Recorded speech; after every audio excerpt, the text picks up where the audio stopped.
It's been a while since my last Stardew inspired build, so we're back at it today with a sort of 2-for-1 build.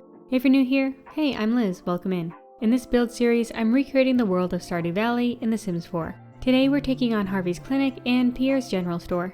I try to keep similar color schemes and include all the main features in my interpretations, but I definitely had to make a bunch of adjustments to have these buildings make more sense in The Sims and just look nicer in this game.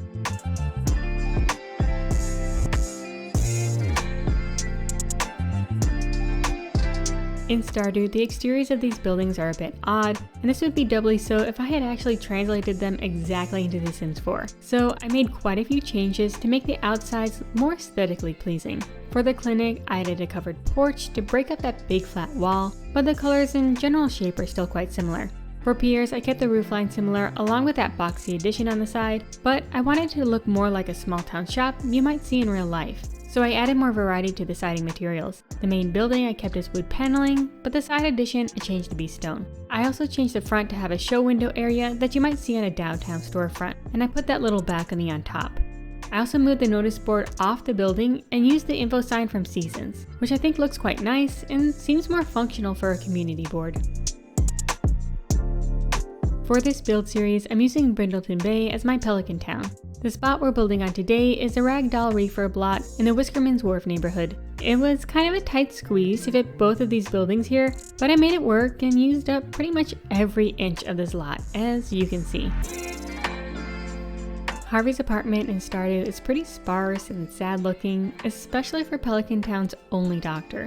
The space is small up here, so I gave him a Murphy bed instead of a separate one. He seems like quite a simple, humble guy, so I don't think he'd mind. Harvey loves listening into the airline radio frequencies, and we don't have anything exactly like this in The Sims, so I gave him this listening device from Strangerville as a stand-in. It's not the same, but let's pretend it's just for listening to planes and nothing creepy like it is in The Sims, okay? Speaking of Harvey's hobbies, I made sure to put in a bunch of model vehicles, especially planes, to seem like maybe he's built these all himself, and even put a little workstation for them on his dining table.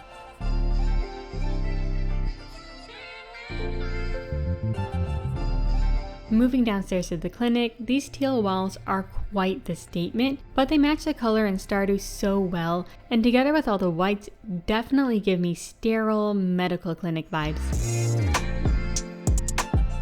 I wanted it to look a little more inviting, so I added in some ocean pictures throughout the clinic, cause that's like standard art that's in all medical facilities apparently. I also put in a TV and kids area in the waiting room.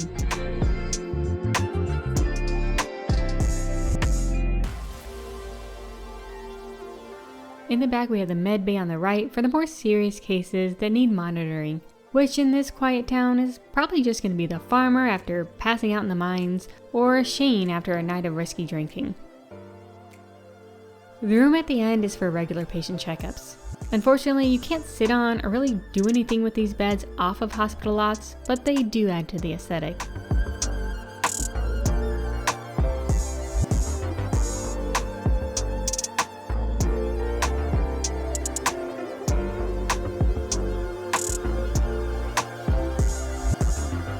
Moving over to Pierre's general store, it looks quite different, but I kept the general layout similar. We have the same blue gingham walls, the stock lined up on the left, open produce barrels in the middle, aisles on the right, and the counter on the back wall.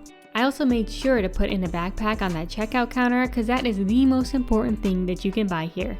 I know we are all grinding hard for those backpack upgrades at the start of every save.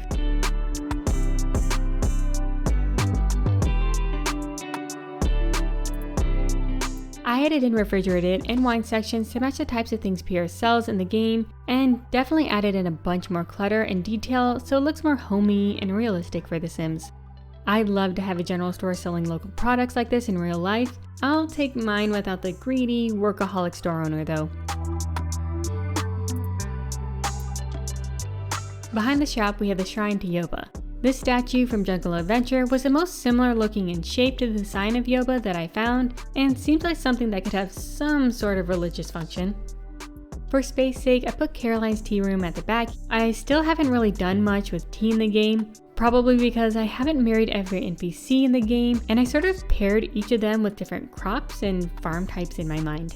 I think of tea with Elliot, whom I haven't married yet because he is too beautiful and intimidating, and I want to get a few more practice spouses under my belt, like Shane, before dating him. Which also means I haven't done a lot with tea because I want him to live with his husband on the beach farm growing tea and raising ostriches eventually. It's maybe a bit weird to reserve these things for certain save games, but that's just what my mind has decided makes sense. So I definitely have a lot to experience in Stardew still, so if you're interested in seeing any Stardew gameplay on this channel, let me know.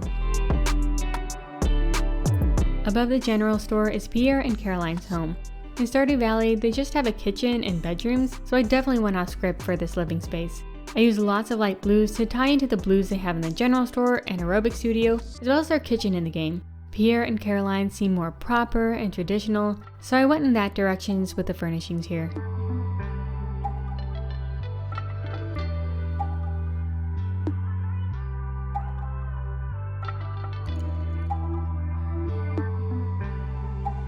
I kept the floral wallpaper and red bedspread in Pierre and Caroline's room, but made it a bit more posh to suit my impressions of them.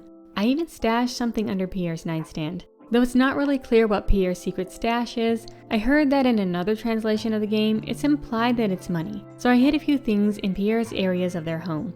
Do you believe Pierre's stash is actually money related, or is it something else entirely? Let me know what you think this weasel is hiding from his family in the comments. The attic space I converted into Abigail's room. I gave her a hamster since we don't have guinea pigs in The Sims 4, which is a crime. Guinea pigs are so sweet and far superior to hamsters who are grumpy little hermits. Believe me, I used to work at a pet store, so I dealt with plenty of both. So if you're trying to decide between the two, my professional recommendation is to always get the guinea pigs. Yes, pigs multiple because you need more than one for them to be fully happy and healthy. I'm looking at you, Abigail. Get David a roommate. That's everything. I know it has been too long since my last Stardew build, but I hope I made up for it by sharing a sort of double build today. There was a lot going on with this build, so let's get a better look at these spaces in live mode.